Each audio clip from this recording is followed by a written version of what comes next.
Bonjour à tous, j'ai développé un outil en Python que j'ai appelé DeepScan Archive Analyzer.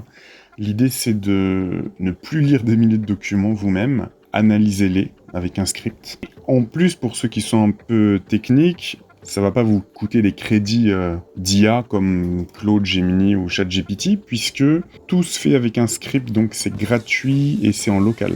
Je vais vous expliquer tout ça par la suite. Donc, même si vous étiez déjà débrouillard, peut-être que ce que vous faisiez, c'est que une fois que vous aviez téléchargé des documents, que ce soit, j'en sais rien moi, des câbles diplomatiques numérisés, des rapports de renseignement, etc. Imaginons que vous les ayez déjà collectés de manière automatisée. D'ailleurs, j'ai aussi créé un outil pour ça. Je vais vous mettre le lien quelque part dans la description. Eh bien, en étant débrouillard, vous pouvez demander à une IA de lui dire peux-tu analyser ces fichiers texte ou PDF par tranche de 5 ou 10 et me dire si tu trouves des éléments de conspiration par exemple intéressants et me dire quel document tu cites. Mais avec la limite de token de la plupart des IA, on ne peut pas analyser beaucoup plus que ça. Donc manuellement, vous auriez dû faire toute cette manip. Et j'ai pris une petite capture d'écran de ce que ça aurait pu vous donner. Par exemple, le fichier 06 Bagdad 2006-28, le triangle explosif. Voilà, c'est le document le plus riche en termes de manœuvre géopolitique. Il vous donne l'élément marquant, il vous fait une analyse, le passage où Talabani compare le PKK au Hezbollah libanais, très révélateur, etc. Mais ça, pour quelqu'un qui est journaliste d'investigation ou cherchant, il fallait faire cette manip manuellement. Vous pouvez en avoir pour 1, 2, 3 journées selon le nombre de documents que vous avez. Et moi, ce que je vous propose, donc, vous achetez une fois, c'est une licence à vie, le DeepScan Archive Analyzer, je vous mets à 39€. Donc une fois que vous avez téléchargé des milliers de documents, par exemple des classifiés, des rapports gouvernementaux, des archives brutes, vous savez que la pépite, l'information cruciale s'y trouve. Mais vous êtes noyé sous une montagne de papier numérique. Lire chaque page manuellement aussi, ça vous prendrait des mois.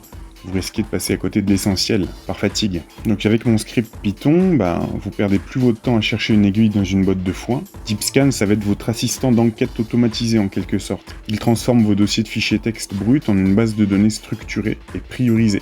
Donc, pour votre flux de travail, pourquoi, selon moi, il est indispensable. Tel que je l'ai paramétré, ça donne un tri intelligent par score de pertinence. Oubliez la recherche par mots-clés classiques qui renvoie des milliers de résultats inutiles. Mon outil va analyser la densité et la diversité des termes recherchés, par exemple conspiration, renseignement, subversion, etc.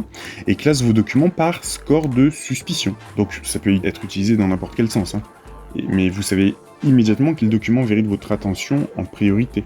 Donc si vous êtes un anti-complotiste, ça va être par score de suspicion, et si vous êtes un vilain complotiste, ça va être par score de pertinence. Oui.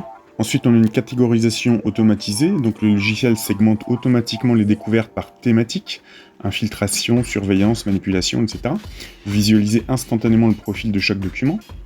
Le gain de temps, il est massif, en quelques secondes, le script traite des milliers de pages. Je vous ai filmé quelques secondes du script en action. Il génère un rapport complet en fichier texte, je vais vous le montrer aussi, et un tableau de bord en CSV, donc qui peut être ouvert dans Excel ou OpenOffice, prêt à être importé, ou vos outils de visualisation. Ensuite, vous pouvez appliquer des filtres, etc. Alors, pensez bien quand vous ouvrez le fichier CSV à séparer par point-virgule et mettre en UTF-8. Mais tout ça, de toute façon, je le mets dans les instructions. Tout est fourni dans ma petite appli. Vous avez le code Python à exécuter, les instructions, tous les prérequis, c'est-à-dire tout ce que vous avez installé sur votre ordinateur pour justement lancer ce code, et comment faire étape par étape. Alors, bien sûr, il y a des prérequis, tout dépend si vous vous sentez à l'aise ou pas à utiliser un terminal et des lignes de commande, mais quand vous avez appris à le faire, c'est extrêmement pratique et rapide. Parce que vous allez voir, ce que je dis là, c'est beaucoup plus rapide que l'IA en plus. En quelques secondes, je vous assure, vous avez... Allez, peut-être là tout à l'heure, j'ai lancé en 3-4 minutes, il avait analysé 1500 documents. Donc, il est léger et souverain, je vous ai dit, tout se fait en local, il n'y a pas de cloud, pas d'abonnement, pas de données envoyées sur des serveurs tiers. Tout tourne en local sur votre machine, via votre terminal, comme j'ai dit, ça peut être JBash, Linux, macOS, vos recherches restent donc 100% confidentielles. Après, une fois que vous avez les résultats, ça fait un premier tri, il vous dit dans tel document ça parle de ça, ça, ça, ça, ça.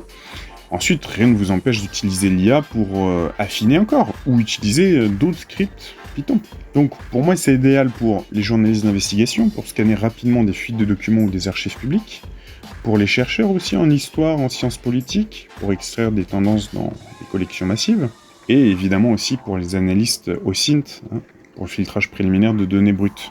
Donc, ne soyez plus un lecteur passif, hein, soyez un analyste avec mon DeepScan Archive Analyzer pour prendre le contrôle sur vos archives.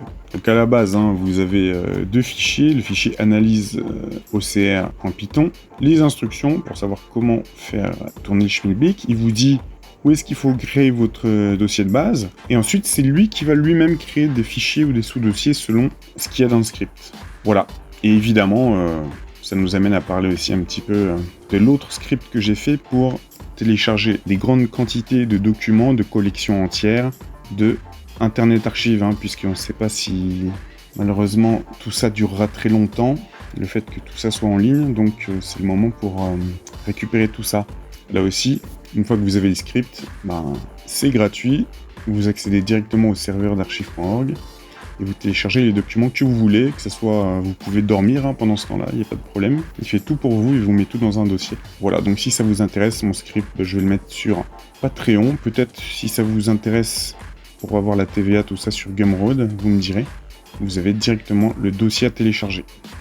N'hésitez pas à me demander parce que j'ai des applis pour plusieurs choses, hein, pour ceux que ça passionne. Donc j'en ai une pour ceux qui aiment la musique, pour convertir des dossiers entiers de fichiers MIDI en MP3. Un autre pour convertir en WAV, donc en local, hein, gratuitement. Je parle du traitement, hein. L'appli a toujours un prix. J'ai une autre appli pour télécharger automatiquement des centaines ou des milliers de vidéos sur des plateformes bien connues, hein. Automatiquement là aussi, sans passer par les outils habituels qui sont de plus en plus rares d'ailleurs, qu'on peut trouver sur internet. Et aussi une autre appli pour traduire automatiquement dans la langue cible que l'on veut des dossiers entiers de documents.